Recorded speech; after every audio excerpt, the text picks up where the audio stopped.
But then your boys, obviously, Fraser, getting that win over Tonga, you guys, as a whole, you'd be lamenting that loss. I know before we went live, you were talking about it, lamenting that loss to Samoa in that first game. Very tough to have that taken away from you in the, 82nd minute after the hooter.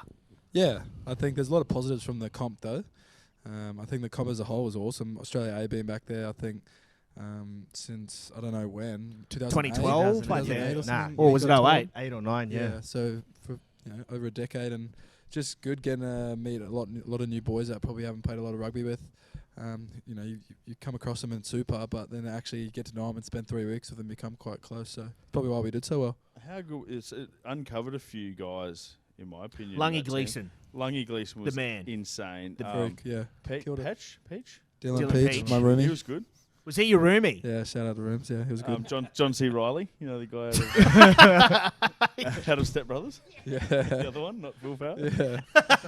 Not Will. Sort of. Hey, don't explain it. The other one. The other guy. Yeah, Lungy Gleeson, mate. Yeah. He was Killed killing people on the weekend. Yeah. He was very good. But yeah, your thoughts on the competition and then the Australia A program having come back. We've discussed it. We think it's obviously a really good thing to see guys like yourself and obviously Lungy Gleeson getting up there and Hamish Stewart and Lalakai Fiketti, guys who probably we knew are of that Wallaby standard, get to play against other international sides and not sort of go back to clubland. It must be good to be able to play to that standard as many times as possible if you're not in that higher squad. Yeah, I think going into the comp, I think a lot of boys didn't probably know what to expect.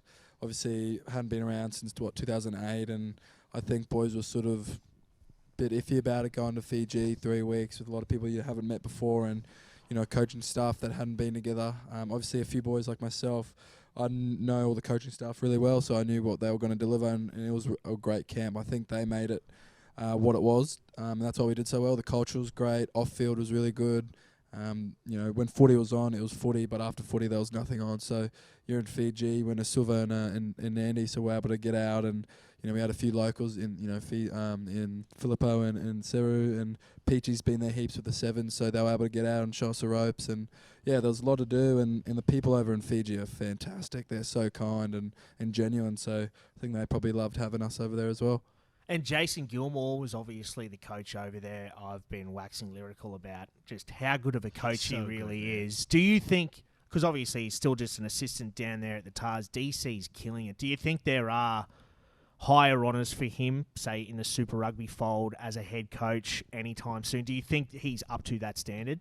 Yeah, definitely. I love Gilly, and I had him for 20s and I had him for here, and I don't think his coaching's changed. I think what Gilly's really good at is his connection with the boys. I think that's pretty important, especially as a head coach role. I think you've got to be able to empathise and be able to read your players, and he does that really well. And he's able to deliver motivational speeches, and as you do as a head coach. But he also understands the game really well, both on the ball and off the ball. And obviously, from all the reports from the Tars boys, DC's a great coach.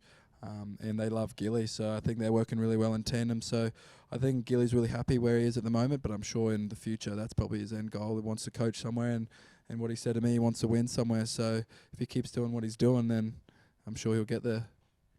How was the physicality in those games? There's some big hits getting around there. Yeah, that first game against Samoa, we played at 1 o'clock in Silva. I was about to say what time we got. And I think the game on Saturday was probably worse because it was at 12, but we played at 1, and we honestly probably didn't know what to expect. We flew in on Coogee the following Sunday, so we had 3 sessions to prep for that game.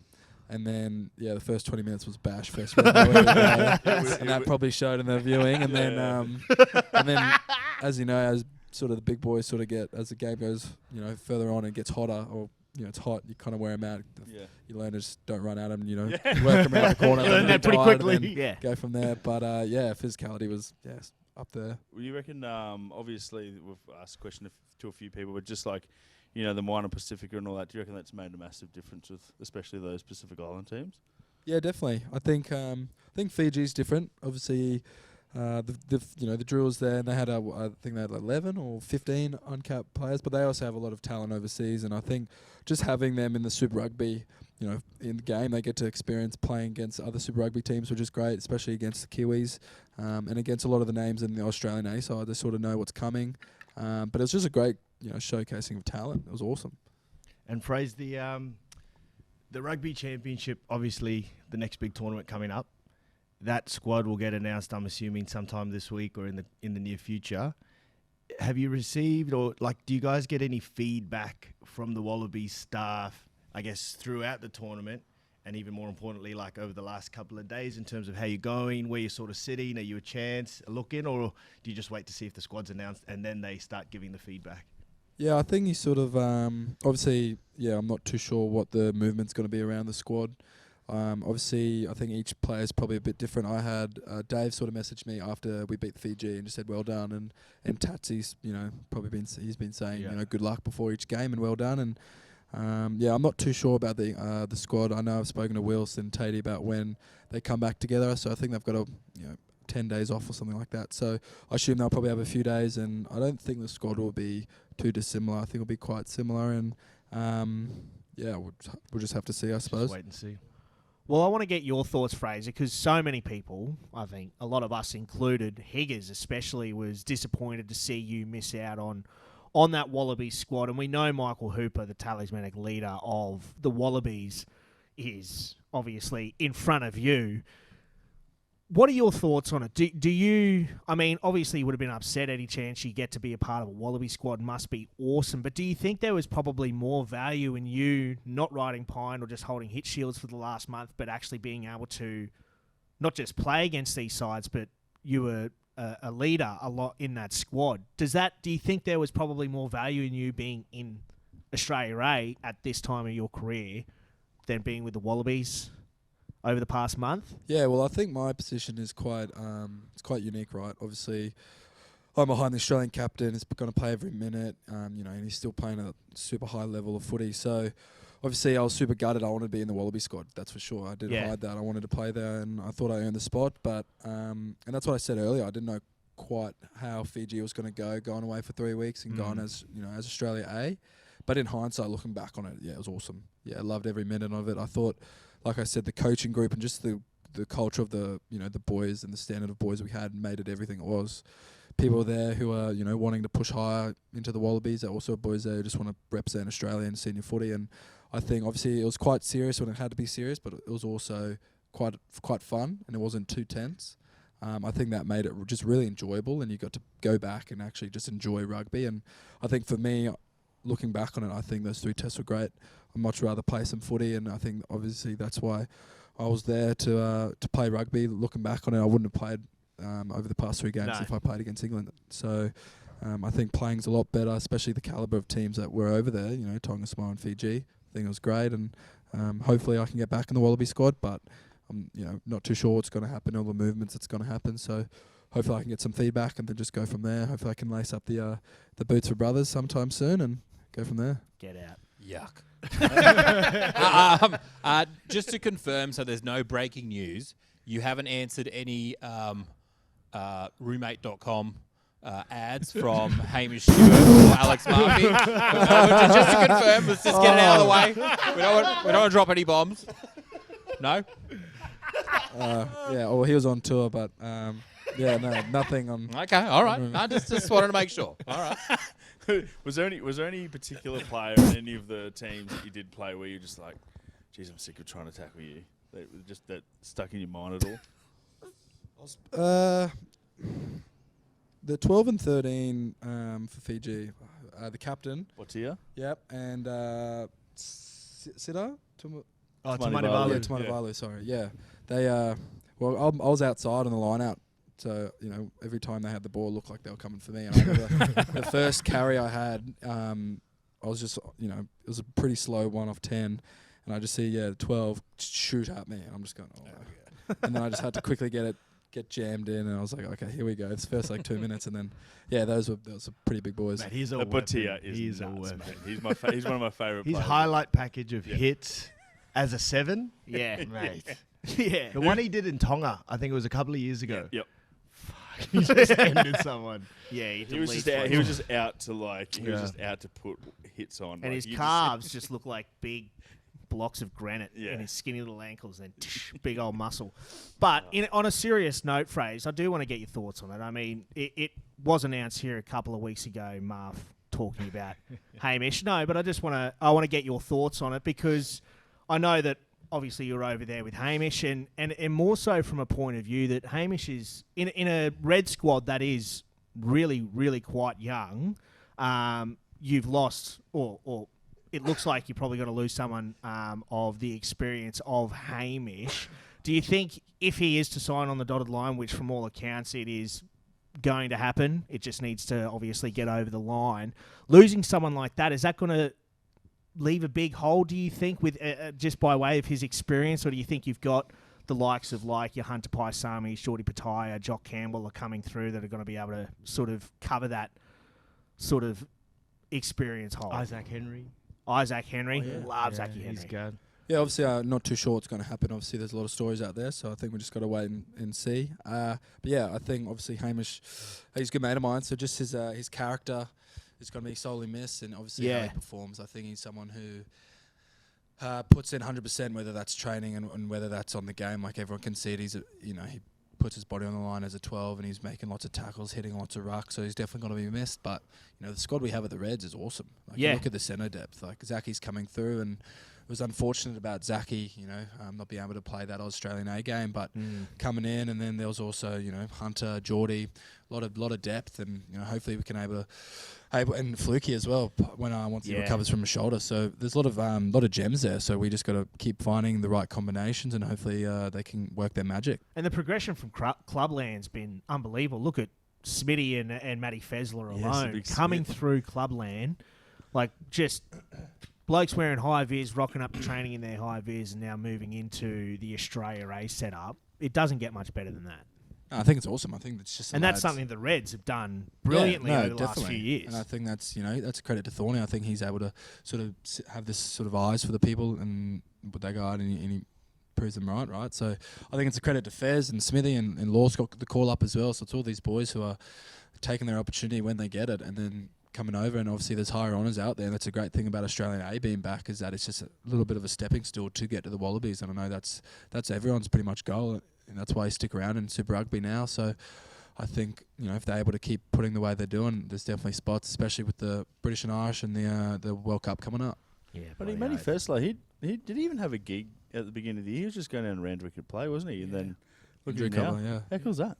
Yeah, awesome. It's great, and I mean it proves that if you bide your time in Premier Club Rugby, these guys are presenting a pathway for these young and up and coming players coming through. And I think an important point that Fraser's pointed out there, Australia A, hopefully it's going to keep guys in Super Rugby, because now there is, there's that tier. If you don't make the Wallabies, it's like, oh man, I can still make Aussie A. And if you get a taste for it, it's like, oh man, I'm that close to making the Wallabies. Yeah, it's going to capture a lot more guys, and it'll remove that carrot of the overseas offer to some extent, and keep guys here, which is exciting. I mean, in Australia, it's already sort of proved its purpose, right? With the amount of injuries that the Wallabies have had, it's like rather than having to try assess guys from club rugby, they've got 3 brutal games that the guys have played.